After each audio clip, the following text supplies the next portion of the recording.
Now at 11. Saving history. What was found weeks after flames swept through California's oldest state park? Smoke without borders. How far the haze is spreading and how long is too long to be outside. And preparing for the president. Reaction from local leaders as President Trump gets ready to visit our area. The CBS 13 News at 11 starts now. Good evening, everyone. I'm Marissa Perlman. Let's get right to tonight's 7 at 11. Everything you need to know in the first 7 minutes of our newscast. But first, we turn to breaking news we're following in Southern California, where a manhunt is underway for the shooter who ambushed 2 LA County Sheriff's deputies, now fighting for their lives.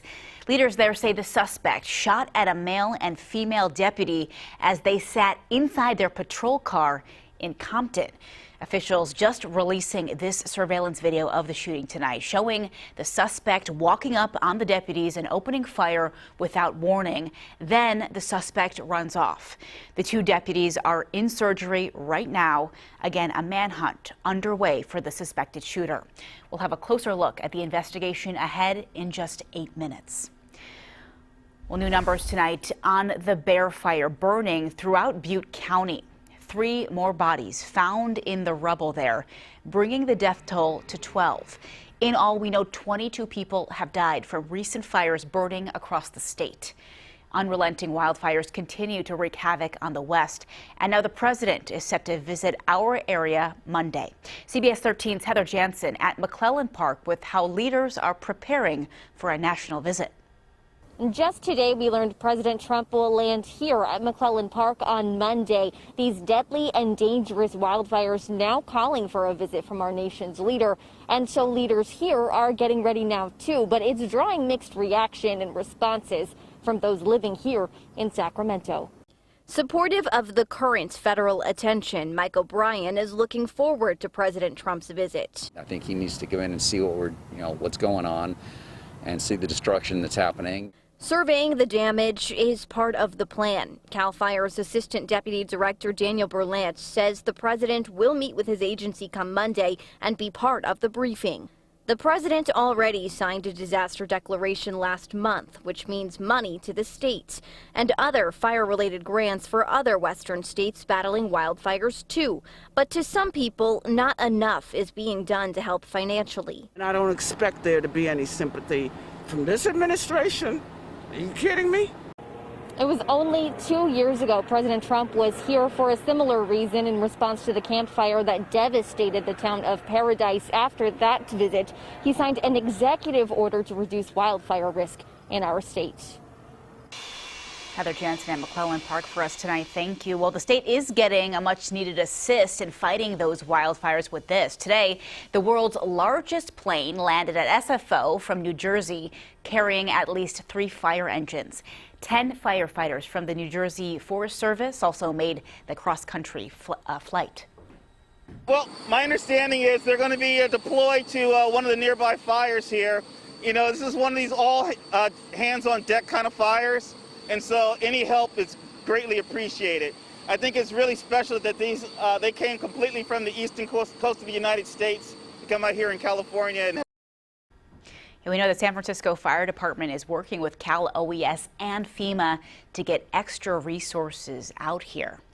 And wildfire smoke impacting our air quality. Tonight, it's reaching from as far north as Canada and stretching all the way down to parts of Mexico.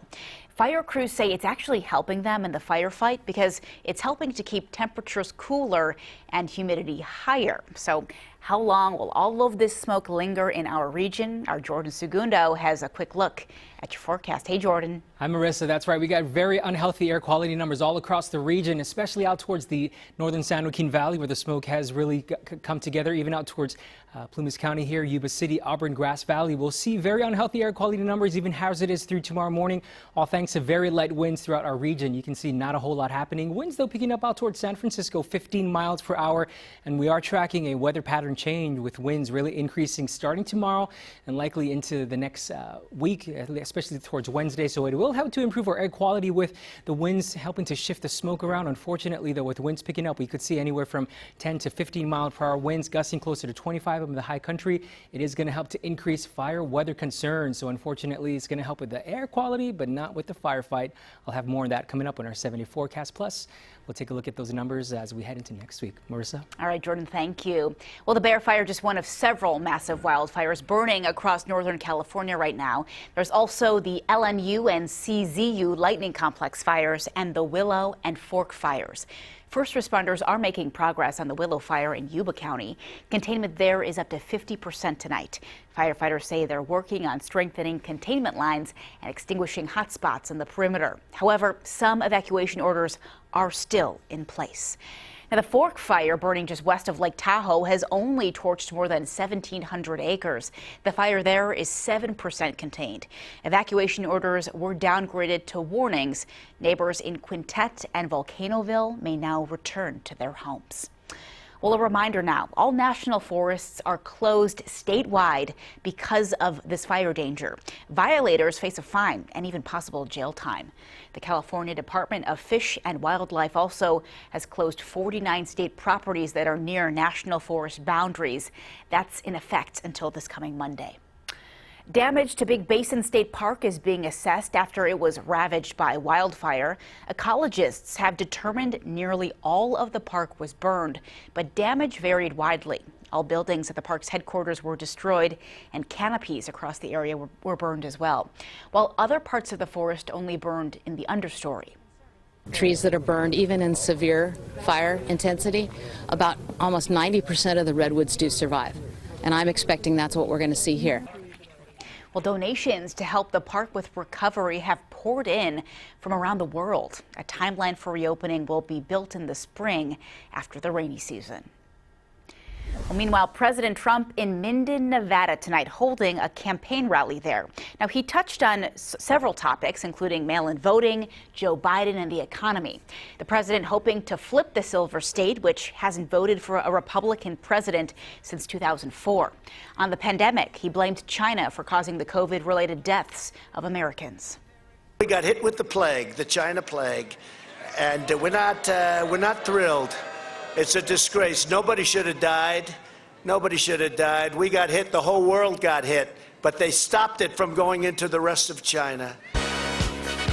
Well, the rally in Minden was put together last minute. The president's original plan was to speak at private hangars at both the Reno, Tahoe, and McCarran international airports.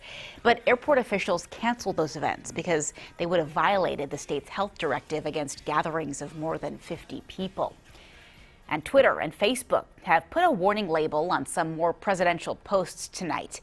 In those posts, President Trump urges North Carolina residents to head to the polls on Election Day, even if they've already voted by mail, to make sure their ballot was counted. Now, election officials are urging voters not to do that. And that's tonight's 7 at 11, everything you need to know in the first 7 minutes of our newscast. Now let's take a closer look at one of our top stories we're following this evening. Back to that breaking news from Southern California. 2 LA County Sheriff's deputies are shot at point-blank range, ambushed in their patrol car. Right now, we know they're in critical condition and the suspect still on the run. Jeff Nguyen at the shooting scene in Compton. We saw the big mobile command post rolling by right in front of us about 20 minutes ago, and more units being added to this effort. As you can see, a lot of black and whites out here, some of them highway patrol, so neighboring agencies are helping with this effort. The train station not far from here. In fact, it's just a stone's throw away from the Compton Sheriff's Station as well, if you know this area well. Right now, the Sheriff's Department is focusing on this man. You can see he is a man of a smaller stature, wearing dark clothing and what appears to be a dark ball cap with a bill on it, and you can see him walking up to a parked black and white unit and opening fire. According to the Sheriff's Department, 2 deputies were inside that vehicle, and the shooting was completely without warning, completely unprovoked.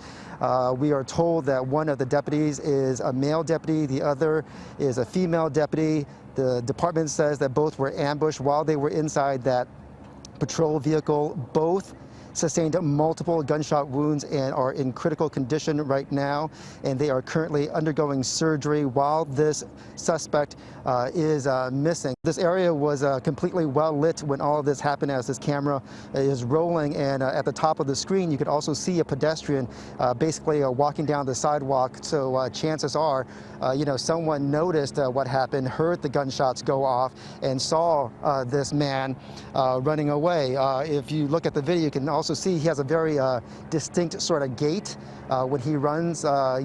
He's almost pigeon-toed as he's running away. Right now, we are hearing that both of those deputies are in surgery, and everyone out here is pulling for them. That's the latest from here. We'll send it back to you. Yeah, terrifying situation. We'll keep you posted on that investigation.